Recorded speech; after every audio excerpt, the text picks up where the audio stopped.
Donald Trump was indicted again this week in what feels like the 5 millionth attempt by the Democrats to bring him down. Is Trump actually guilty, or is it an autocratic establishment attempting to imprison a political dissident, as we've seen in other countries with Alexei Navalny, Aung San Suu Kyi and Nelson Mandela? Of course, I'm not saying that Trump is like Nelson Mandela. Nelson Mandela openly advocated for terrorism. He didn't just send a couple of vaguely worded tweets. The list of accusations against Trump is as high as Hunter Biden at 4 a.m. after a night on the crack pipe, accepting overseas money, collusion with Russia, sexual misconduct, defamation, falsifying business records, paying hush money to Stormy Daniels, tax fraud, obstruction of justice, mishandling classified files, associating with white supremacists, election interference and fomenting a violent insurrection. I'm surprised they haven't also charged him with non-payment of his TV licence and running in the corridor. Is it fair? It feels like Trump is being penalised for things that Democrat leaders get away with. Biden had classified documents in his garage. Hillary used a secret server for classified emails. Bill Clinton paid off a woman for sexual harassment, giving Paula Jones $850,000. Although true to his reputation as a dealmaker, Trump paid a much better looking woman, Stormy Daniels, only $130,000. Maybe Bill Clinton should have read The Art of the Deal before taking his trousers off. And Trump is accused of not accepting the election results. Well, I seem to remember in 2016, Hillary didn't accept his election results, and in fact everyone on the left spent the next 4 years proudly declaiming that Trump wasn't their president. Biden described Trump as an illegitimate president. Hillary even told Biden not to concede the election under any circumstances. And let's face it, every president clings onto the curtains and has to be taken out of the White House like Al Pacino at the end of Scarface, although only a Biden White House would have that plate of cocaine for Hunter. I guess that's why it's called the White House. The January 6th riots at the Capitol hang over everything as Trump's nastiest moment. We're told that the January 6th riots were a serious attempt at a violent insurrection. But come on, I've been on stag do's more violent than that. There were little old ladies waving flags and men in fancy dress. It's the only violent insurrection in history that politely stayed inside the velvet guide ropes. The idea that this ragtag bunch of fruitcakes armed with flags and horned helmets were a serious threat to the most militarily powerful nation on earth.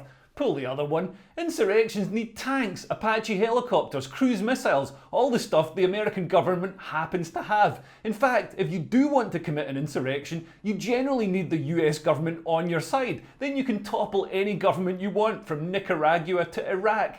And the Capitol riots didn't happen in a vacuum. We'd just seen 2 years of America on fire with looting, rioting, violence and businesses being burnt down in the name of Black Lives Matter and Antifa. At least the January 6th rioters took the protest to the actual decision makers instead of burning down random businesses like the BLM and Antifa rioters. But despite the devastation of the BLM riots, they were generally treated with kid gloves and given lenient sentences. Some of them were even compensated with taxpayer money for the duress of being arrested. Meanwhile, on January the 6th, anyone who just turned up and might not have known that wandering into the building was going to be seen as a crime was given the maximum possible sentence. It's obvious that there's a two-tier criminal justice system in America, and with Trump about to be tried by a judge installed by Obama, it doesn't look like that's going to change. And some of the Democrats loved the riots because it gave them a chance to victim signal. Alexandra Ocasio-Cortez said she wasn't just going to be killed, she was going to be raped first. Steady on, Alexandra, that's a bit presumptuous. Nobody storms a political building thinking, man, I can't wait to violate all those hot, sexy politicians. Although, full respect to Nancy Pelosi's rack, it defies gravity harder than her stock portfolio. Other Democrats got to live out their die-hard action fantasies. Democrat Jason Crow tweeted, "I was in the House gallery when Trump's incited mob stormed the Capitol. I remember consoling my friend and colleague who had just spoken to her family. I remember telling my fellow members to take off their pins so we couldn't be identified. My Ranger training kicked in, and I remember gripping my pen to use as a weapon if necessary." What's the point of banning guns if you can just weaponize the whole stationery cupboard? You could staple someone's little flag to their head and give them a nasty paper cut with a post-it note. Interestingly, the charges Trump was indicted for this week don't include inciting the riot. I think the Democrats know there isn't evidence of that. The charges relate to Trump's attempts to overturn the election results. I don't defend Trump for this. He clung on too long and embarrassed himself. But 2020 was a unique election with a lot of postal voting and electronic voting, and we've seen in states such as Russia how this allows vote rigging. And there was that suspicious jump in Biden's results after an early lead by Trump. So while I don't believe that the election was stolen in this way, I can definitely understand Trump making the most of the doubts. But in 2020, the Democrats colluded with government agencies, tech giants and the media establishment to help Biden into power. For example, by burying the Hunter Biden laptop story, which was evidence of Joe Biden's son smoking crack with prostitutes, which could have swayed the election. Despite being true, it was classed as disinformation and tweets about it were silenced, including the New York Post, one of the oldest newspapers in America.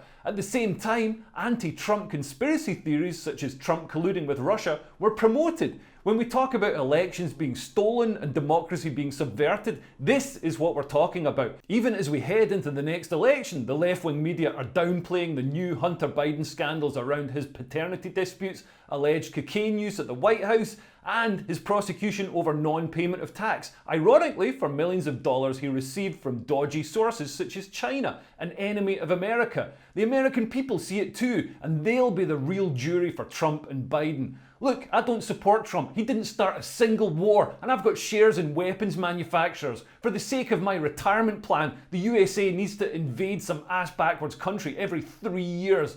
But I love Trump's disdain for everyone, his raw honesty, and his hilarious lines. Like when a journalist asked him, "You've called women you don't like fat pigs, dogs, slobs, and disgusting animals. Your Twitter account..." Only Rosie O'Donnell. No, it wasn't.